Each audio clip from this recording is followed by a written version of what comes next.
Hey guys, happy Fossil Friday. Today I wanted to show off one of my most recent fossil projects, which is the baby Parasaurolophus, nicknamed Joe. So let's talk about it as I paint the skull. Joe was discovered in 2009 in the Caparowitz Formation, located within the Grand Staircase Escalante of South Utah. It is currently on display at the Alf Museum of Paleontology in California.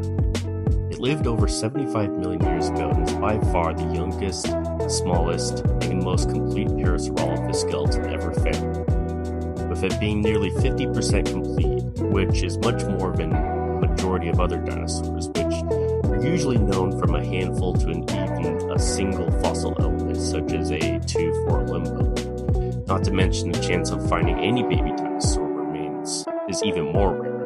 Using cross-sections from the limb bones and looking for growth rings, similar to examining the rings of a tree, the researchers of this project noticed that Joe had no annual growth rings present, which meant that at the time of death, Joe was less than 12 months old. However, the surprising results also showed that it grew rapidly within a year, as the skeleton measured about 6 feet in length, or about 25% the size of an adult Parasaurolophus, which grew to about 25 to 30 feet in length. In addition to its overall rapid growth, Joe's crest showed that it already started growing, which is significant in that in its relatives such as Corythosaurus, theirs didn't start growing until they were about 50% their adult size, which indicates that for whatever reason, Parasaurolophus evolved to start growing their crest much sooner.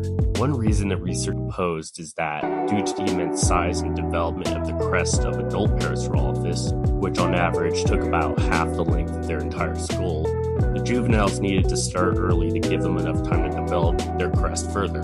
It was also hypothesized, based on the CT scans of the skull and the length of the nasal cavity, that the babies would produce much more higher-pitched vocalizations with its crest than the adults, which could have been used to communicate with other members of the species and as an age identifier, sort of like how we can identify a baby or a child by the frequency of their voice.